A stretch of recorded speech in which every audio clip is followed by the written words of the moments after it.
بسم اللہ الرحمن الرحیم۔ السلام علیکم دوستوں، ہم نے الحمدللہ 10 اقساط فلسفہ الاسلام کی مکمل کر لی ہیں۔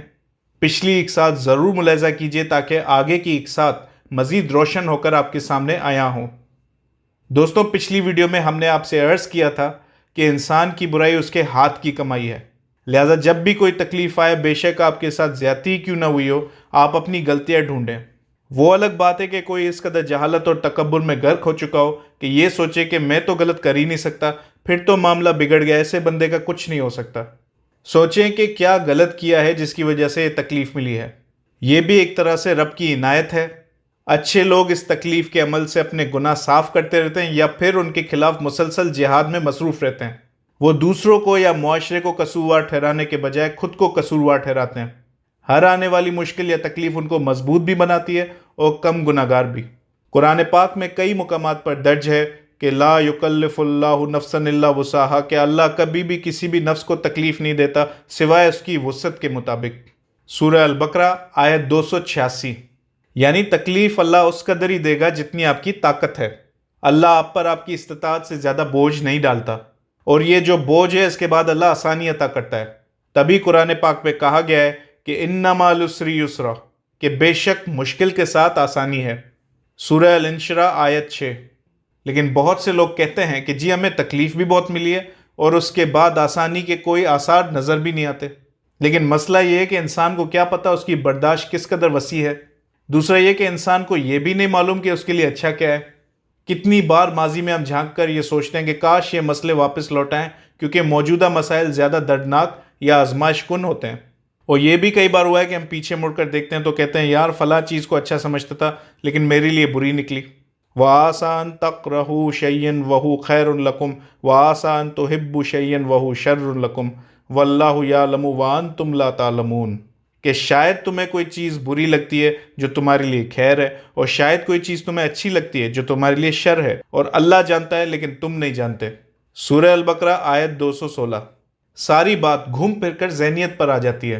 مومن جب بھی تکلیف کا شکار ہو، اسے معلوم ہوتا ہے کہ اس کا رب اس کو اس کی وسعت سے زیادہ تکلیف نہیں دے گا، لہٰذا اللہ ایسے بندے کی تکلیف دور کر دیتا ہے۔ لیکن جب انسان دماغ بنا لے کہ جی میرے ساتھ برا ہوا ہے، بہت برا ہوا ہے، تو پھر تکلیف جانی نہیں، الٹا بڑھنی ہے۔ اللہ آپ کی تکلیف کیوں دور کرے جب آپ اس کی رحمت سے مایوس ہو؟ یہ اسی طرح ہے جس طرح ہم نے شکر کے موضوع پر روشنی ڈالی تھی۔ پچھلی ایک ساتھ میں ہم نے شکر کے موضوع پر گفتگو کرتے ہوئے آپ سے کہا تھا کہ کچھ لوگ اس لیے محروم ہیں کہ وہ شکر نہیں کرتے، لہٰذا انہیں مزید نہیں ملتا۔ لیکن جو شکر کرتے ہیں، چاہے نعمت کتنی ہی چھوٹی کیوں نہ ہو، وہ مزید رب کے انعامات کے مستحق ہو جاتے ہیں۔ ہم نے آپ کو بتایا تھا کہ شکر کی ضد قرآن پاک میں کفر ہے۔ ایک اور چیز بھی ہے جسے کفر قرار دیا گیا ہے، وہ ہے مایوسی۔ قرآن پاک میں حضرت یعقوب علیہ السلام کے یہ الفاظ موجود ہیں، وَلَا تَيَسُوا مِن رُوحِ اللَّهِ إِنَّهُ لَا يَيَسُ مِن رُوحِ اللَّهِ إِلَّا الْقَوْمُ الْكَافِرُونَ، کہ نہ مایوس ہو اللہ کی رحمت سے، بے شک کوئی نہیں ہوتا اللہ کی رحمت سے مایوس سوائے قوم کافرین۔ سورہ یوسف آیت 87۔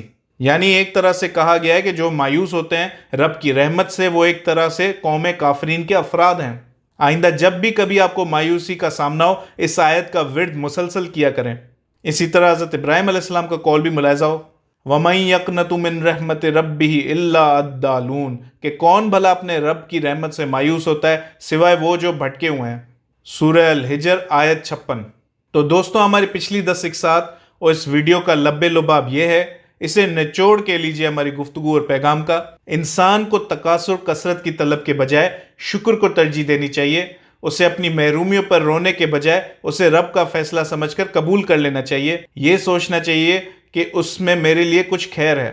اپنی غلطیاں ڈھونڈنی چاہیے، اپنے گناہوں پر شرمندہ ہونا لازم ہے اور ان کے خلاف جہاد بھی۔ پھر آگے کے لیے مثبت سوچ رکھیے، سوچئے کہ میں نے شکر کیا ہے، اپنی غلطی مانی ہے، شرمندہ ہوں، درست کرنے کی کوشش کر رہا ہوں، لہٰذا میرا رب مجھے کبھی بھی اکیلا نہیں چھوڑے گا، بلکہ اس کا تو کہنا ہے کہ فَاذْكُرُونِی أَذْكُرْكُمْ، تم مجھے یاد کرو میں تمہیں یاد کروں گا۔ سورہ البقرہ آیت 152۔ تو مجھے مایوس کسی بھی صورت میں نہیں ہونا چاہیے، چاہے دنیا جو بھی کہے، چاہے فی الوقت زمینی حقائق جو بھی ہوں۔ آپ اس استدلال کو اپنا کر دیکھیے۔ اس کے لیے آپ کو کوئی بھاگ دوڑ کرنے کی، بھاری سرمایہ لگانے کی کوئی ضرورت نہیں، بس سوچ اور نیت تبدیل کرنی ہے۔ پچھلی ہماری ساری گفتگو میں ہم نے آپ سے جو کہا ہے اس کے لیے تو آپ کو ہلنے کی بھی ضرورت نہیں، بس سوچ تبدیل کرنی ہے۔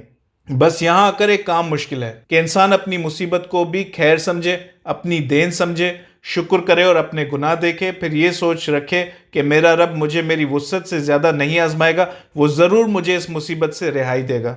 جو لوگ یہ ذہن لے کر بیٹھ جاتے ہیں کہ جی ہمارے ساتھ زیادتی ہوئی، وہ صرف اپنے ساتھ ہوئی زیادتی پر توجہ دیتے ہیں، جو سوچتے ہی نہیں کہ میرے ساتھ کچھ اچھا ہو سکتا ہے، یقین مانیے ان کی حالت اسی سوچ کی وجہ سے مزید بدتر ہو جاتی ہے۔ لہٰذا اس غلط ذہنیت سے بچیں۔ اس حوالے سے ہم کچھ کہانیاں آپ کی خدمت میں پیش کریں گے، لیکن کیونکہ وقت ختم ہو رہا ہے لہٰذا اس کام کو کل پر چھوڑ دیتے ہیں۔ مجھے اجازت دیجیے، اپنی دعاؤں میں یاد رکھیے، اس کام کو اپنے دوستوں اور عزیزوں میں تقسیم کیجیے۔ اللہ حافظ۔